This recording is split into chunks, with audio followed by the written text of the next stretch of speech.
Now to Betsy Andreu. Her husband Frankie was Lance Armstrong's teammate and very, very close friend. The couple was part of his intimate inner circle until she says Armstrong turned on them after they told the truth about his drug use. Betsy, good morning. You have said you were furious watching that interview. What was it you expected to hear? Well, I want to give credit to Lance because what he did, admitting that he was a fraud and a cheat all those years, is a huge, big step. He took the first step, but it all started with this hospital room where he admitted to using these performance-enhancing drugs, and he wouldn't step up to the plate and admit that it happened. This is where it all started, and I was really disappointed personally that he didn't admit to that. You were a major part of this interview last night. He admitted ruining the lives of many people who told the truth about his doping.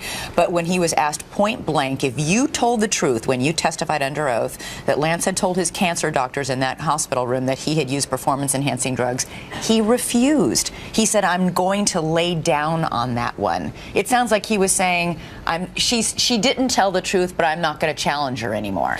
In Lance's mind, what he is saying is, I'll give her that one. So in his mind, he is saying, let's agree with what Betsy said.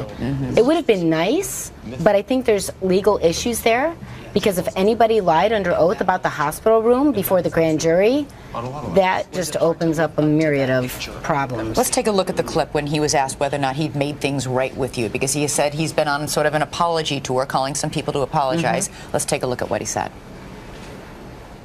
Is it well with the two of you? Have you made peace? Oh, no.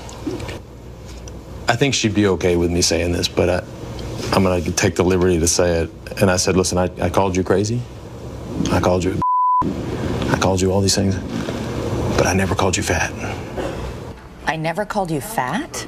What is that? What is that? Is that because what Lance would do is he would always attack the person and not the message. And so he would just go after me, and then there were rumors of he said this, and that about you, and I say, well, okay, fine. Maybe I was a witch, but now everybody knows why. I told the truth for years, and it just went unheard. And to set the record straight, he called you vengeful over the years, bitter, jealous, crazy, a lot of other words I can't say on morning television. He called you in the last couple of days, he revealed last night in the interview. What did he say to you in that conversation? Did he apologize?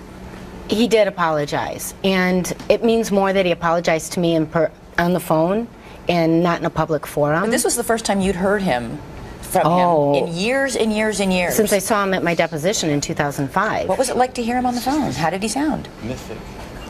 I couldn't believe it was Lance. I could not believe that Lance apologized. I think this is a process because I honestly don't think he knows how to tell the truth and how to say I'm sorry. So it means a lot that he called to apologize to me. It was a very emotional conversation. I want to keep it private, but he certainly dropped the ball when it came to that hospital room. And I told him in that conversation, Lance, this is where it all started. You really do have to tell the truth here. You know him very, very well. To many last night, he didn't look remorseful. He still looked ruthless. That's because, again, for him to admit what he did was a big first step. But this is all new for everybody. There's a range of emotions. Lance doesn't say I'm sorry. Lance isn't used to telling the truth. And so I think in the days to come, in the months to come, I'm hoping that we will see the contrition. Actions speak louder than words. So if the words aren't empty. Yes or no, did he hurt himself? Yes. All right. Betsy, I'm sure we'll be hearing a lot more. Part 2 of the interview airs tonight. Thank you so much for being here. You're welcome. And your vindication has finally arrived, at least in the court of public opinion. We know you were telling the truth.